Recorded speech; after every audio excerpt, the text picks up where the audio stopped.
एक मूल 2 plus eta root 3 है, काल्पनिक मूल हमेशा सेम ही होते हैं। और दूसरा हो जाएगा 2, तो जोड़ तो 4 आ जाएगा, अल्फा प्लस बीटा 4 गुणा 2 दूनी 4 प्लस आयटा स्क्वायर -1 और आयट 4 और 3 7। इक्वेशन एक्स स्क्वायर माइनस मूलों का योग मूलों गुणनफल ये आ जाएगा। तो पी की वैल्यू क्या आएगी -4, क्यू की वैल्यू 7।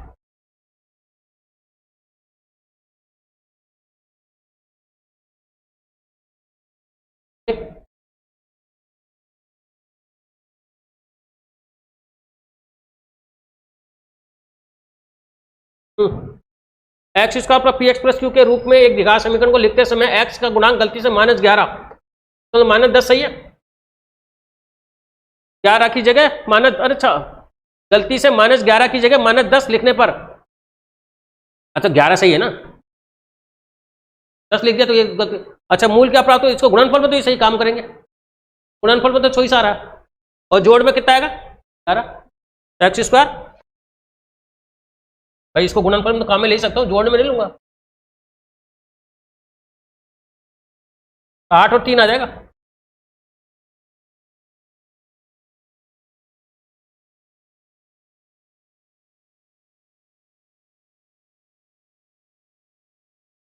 चलो चला आगे। अब क्या होता है इसके अंदर सर्वसमीकरण ज्यादा, वो 2 से अधिक मूल कब होते हैं, तो ये वैल्यू 0 हो जाए, ये वैल्यू 0 हो जाए, ये वैल्यू 0 हो जाए। अब एक्स समान कुछ भी रखते रहना 0 होता है। जब घात समीकरण 2 से ज्यादा मूल देता है कब देता है, तो इसका ये कोफिशिएंट 0, ये कोफिशिएंट, ये कोफिशिएंट तीनों 0 होने चाहिए। एक्स का मान, ए का मान रखो। अब एक्स का मान तुम कुछ भी रखो, ये 0 कर देगा, इसके फैक्टर हो रहा है ए स्क्वायर माइनस 2a, ए कॉमन लिया,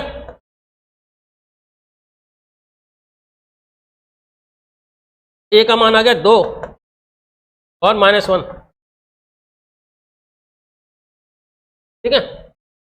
अब देखो इसके अंदर एक तो 2 मिल रहा है, एक -1, ये तो गलत हो गया क्योंकि इसमें से तीनों में से कॉमन आएगा। तो ये भाई ये 2 मूल है, तो ये औरों में 3 मूल सब मिलना ही चाहिए ना, तो ये भी गलत हो गया, तो गलत हो गया। अब आ जाओ दूसरा, तो 0 करो, ए बराबर 2, ए बराबर -2, कौन सा उत्तर आ गया, ये तो ऑप्शन में हट गया, कॉमन आ गया ना 2। अब तीसरे जरूरत ही नहीं चेक करेंगे, तीनों का इंटरसेक्शन, ए बराबर जो 2 रखोगे ना तो ये खत्म हो जाएगा, ये खत्म। अब एक्स का मान कितना रखो यार, वहां 0 रहेगा, एक्स के कितने मूल्य ले लो, तो बोलते सर्व समीकरण, एक्स का हर मान रखो ये 0 देता है, क्योंकि ए बी सी 0 कर दिया आपने, अब 2 से ज्यादा मूल।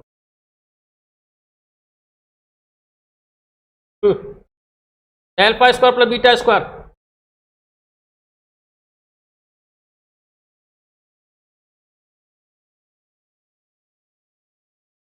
अल्फा प्लस बीटा का स्क्वायर क्या होगा, -3/2 का स्क्वायर, 2 वही है,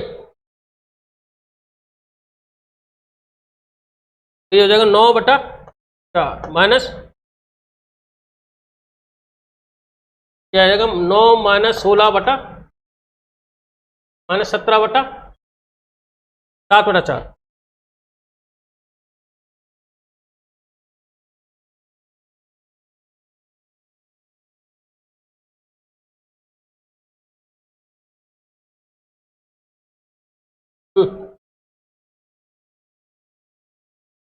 जो आएगा 4 cos 5π/6 प्लस आयटा साइन 5π/6, ये हो ना आर्गुमेंट देर का। अब 4 तो लिख लो cos 5 - π/6,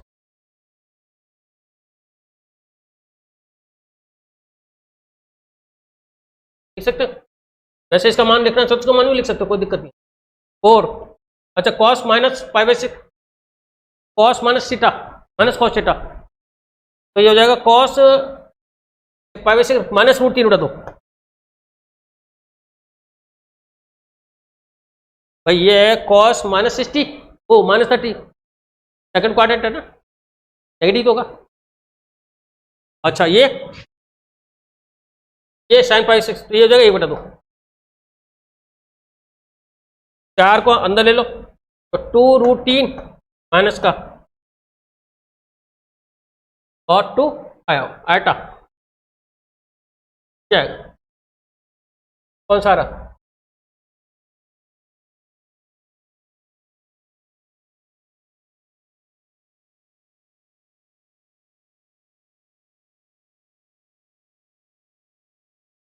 देखो ये परस्पर आपस में संयुग्मी है। अब इसका संयुग्मी का मतलब ये जेड है तो ये जेड बार है, इसका संयुग्मी करके बराबर कर दो, मतलब ये sine x eta cos 2x, ये आपस में संयुग्मी, तो फिर वापिस से संयुग्मी निकाल दें तो बराबर आ जाएगा ना, वो क्या आ जाएगा cos x eta sign 2x, इसका संयुग्मी ले लिया मैंने, इसका संयुग्मी के संयुग्मी बराबर आ जाता है।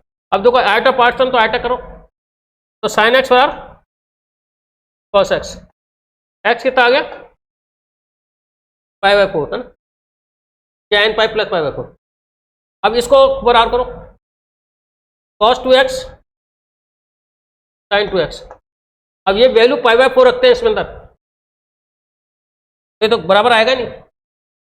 हाँ तो इसमें नन ऑफ दीज एक्स का कोई मान ही नहीं है, क्योंकि यहाँ पाई बाई 4 रखते हैं, ये सॉल्यूशन आ रहा है लेकिन ये सॉल्यूशन आगे जाके फेल हो रहा है। पाई बाई 4 रखते तो ये हो जाएगा cos 90 not equal to sine 90, बराबर नहीं है, ये भी तो संतुष्ट करे। अच्छा दो मान आते तो हो सकता है एक मान कर लेते, एक ही मान आया, मान भी एक क्या है, तो हो सकता है इसमें से कॉमन कोई आ जाए।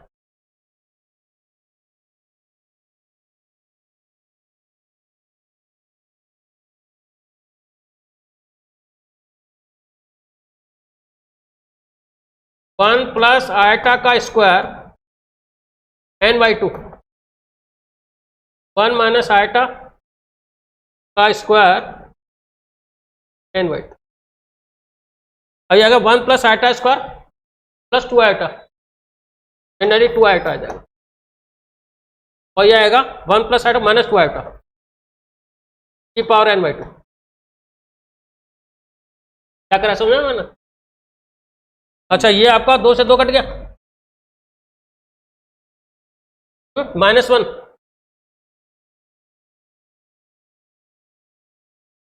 अब एन का मान 1 रखो तो काल्पनिक संख्या आ जाएगी, 2 रखो तो -1 आ जाएगा, 4 नहीं 2, अरे एन बार 2 रखो ना तो -1 आ गया ना, रियल नंबर चाहिए तो नेगेटिव है अच्छा पॉजिटिव है,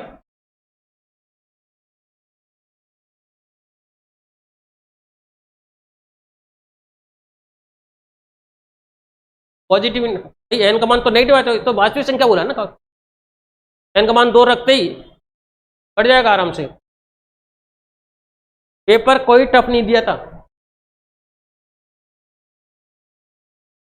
एग्जाम में तो इतना ही मिलेगा, या तो रोज पीटो अल्लाह करो, इतना ही दम लगा लो, ये मिलेगा।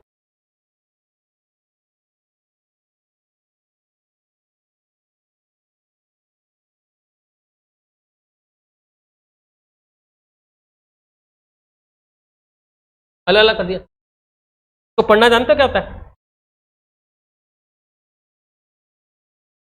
जेड माइनस 0 5, मतलब जेड की 0 5 से दूरी,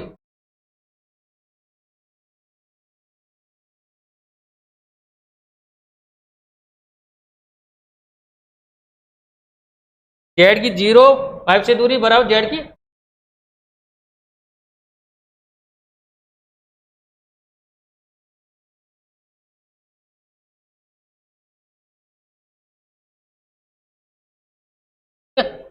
जेड की 0 5 से दूरी बराबर जेड की -0 5 से दूरी, कौन सी हुई? ये लाइन होगी, ये वो लाइन है जो इससे दूरी बराबर रहेगी, इस पर यह पथ होगा उसका, इससे दूरी हमेशा बराबर रहे। ये कौन सा पता है समीकरण? क्या एक्स अक्ष और एक पे तरीका है। दूसरा आप ऐसे कर सकते हो चाहो तो, ये हो गया एक्स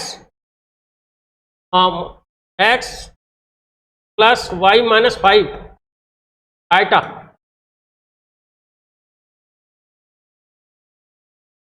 बराबर X plus Y plus 5 eta. इसका कर लो एक्स स्क्वायर वाई माइनस 5 का स्क्वायर बराबर एक्स स्क्वायर, हो जाएगा एक्स स्क्वायर हो गया 10 y 25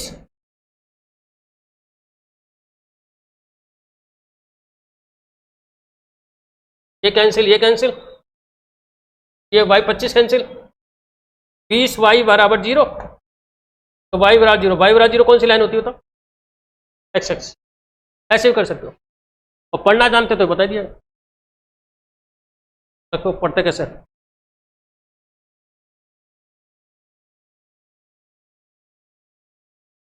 एक सम्मिश्र समतल में एबीसी क्रम से संख्या Z1 Z2 Z3 को प्रतिष्ठित करते हैं। त्रिभुज एबीसी का परिकेंद्र मूल बिंदु हो, मतलब एक तो परिकेंद्र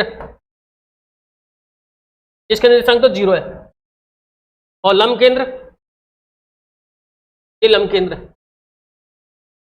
इसको Z लिख दो, इसी के निर्देशांक पूछे। और एक केंद्रक, मैंने तुम्हें बताया होगा परिकेंद्र लंब केंद्र और केंद्रक हमेशा तीनों सीध में रहते हैं। और किस रेशियो में होता है?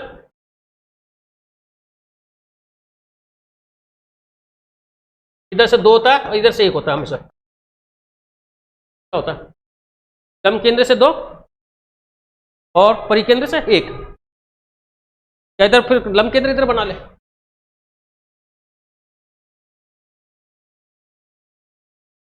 ठीक है, ये 2:1 होता है हमेशा और तीनों सीध में रहते हैं। अच्छा, केंद्र के निशान क्या होंगे? ये होंगे Z1 प्लस Z2 ये बटा 3, क्योंकि तीनों ये सम्मिश्र संख्या को प्रतिष्ठित करते हैं तो ये होंगे। अब अपन को निकालना किसकी सहायता, क्या Z का, तो ये हो गया M1 1 X2 Z, M2 2 X1 0, M1 plus M2 1 plus 2 बराबर, अरे इसके ये केंद्र के निशान निकाल रहा है इसकी सहायता से, और केंद्र के निशान होते कितने हैं? चलो M1 X2 plus M2 X1 M1 plus M2 बराबर केंद्र के निशान, और केंद्र के निशान होता है वैसे Z1 plus Z2 plus Z2 cut गया। Z कितना है?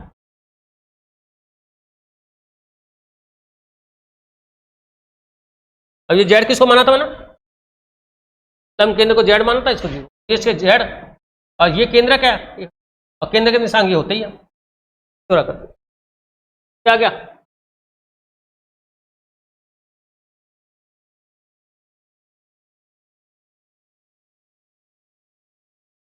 ये तो कराई दिया ना,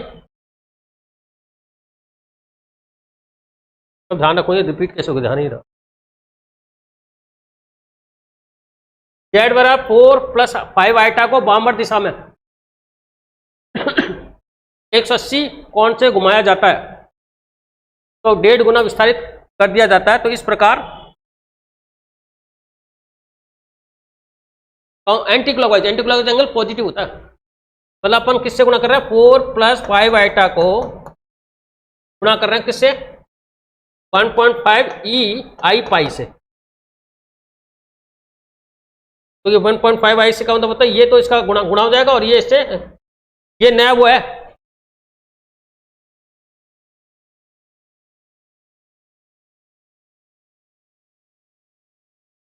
भाई, जितने से गुणा करते हैं उतने तो ये बढ़ जाता है, तो इसका मापांक बढ़ जाएगा, ये एंगल बढ़ जाएगा।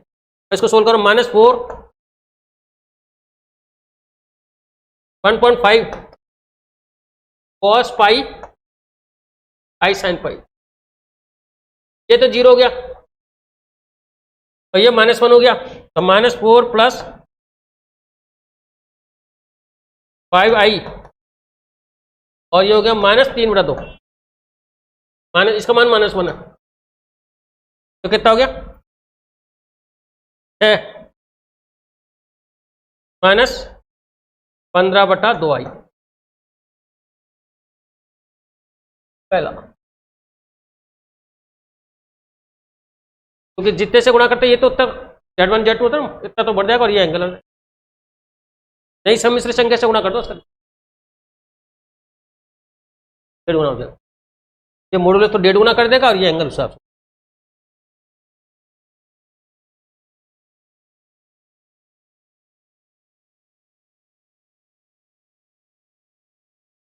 अच्छा, समांतर चतुर्भुज के शीर्ष का Z1 Z2 Z3 Z4, तो ये मिड पॉइंट है, दोनों को बराबर रहते हैं ये, Z1 + Z3/2 Z2, ये लो काट दो। क्या पूछा इसने?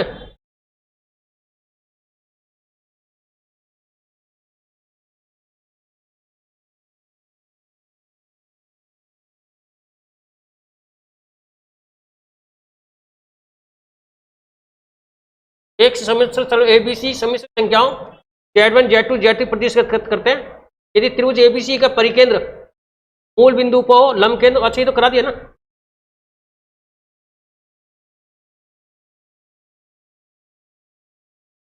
ये भी आ गया, तो 2 सवाल रिपीट हो गए, तो ये तीन हो गए, तीनों। एक वृत्त Z/2 के अंतर्गत बनाया गया संभव त्रिभुज के शीर्ष Z1 Z2 Z3 Z1 का एक रेखा है, देखो मतलब ये है, ये सर्किल है, इसका मतलब पढ़ते हो Z माइनस, इसका मतलब होता है Z - 0, 0 0 से दूरी 2 का हो गया। इसमें एक तो ये बना रखा है, अच्छा ये एंगल 60 बन रहा है, मापांक वही 2 है। अब इसे अपना 120 डिग्री घूम के दूसरा शीर्ष आएगा और इससे 120 डिग्री घूम के आएगा, ये त्रिभुज बनेगा ये।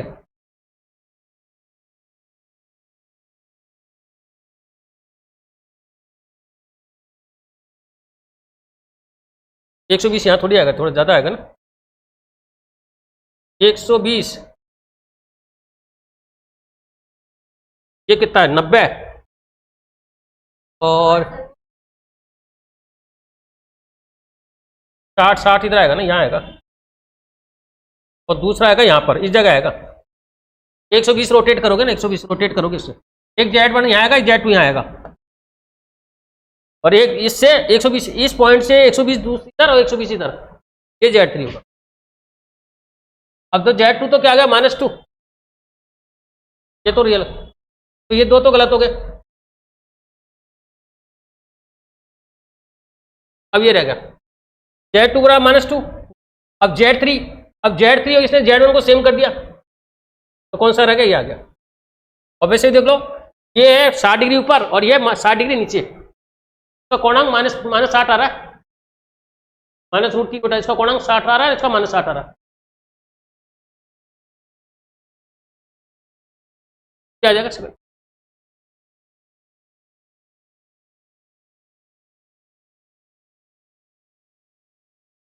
देखो इसके मूल क्या होते हैं, x² + x + 1 के बता सकते हो, ओमेगा और ओमेगा स्क्वायर। भाई अपन x³ के तो करते हैं, x³ - 1 = 0, x के मूल क्या निकलते हैं 1 ओमेगा², ये तो निकालते हैं, तो यही तो होते हैं, x - 1 तो एक इससे निकलते हैं और एक इससे निकलते हैं, इससे 2 मूल निकलते हैं, ओमेगा और ओमेगा², एक निकल जाता है, 3 मूल हो जाता है। अब इसमें अपन वैल्यू रखें ओमेगा,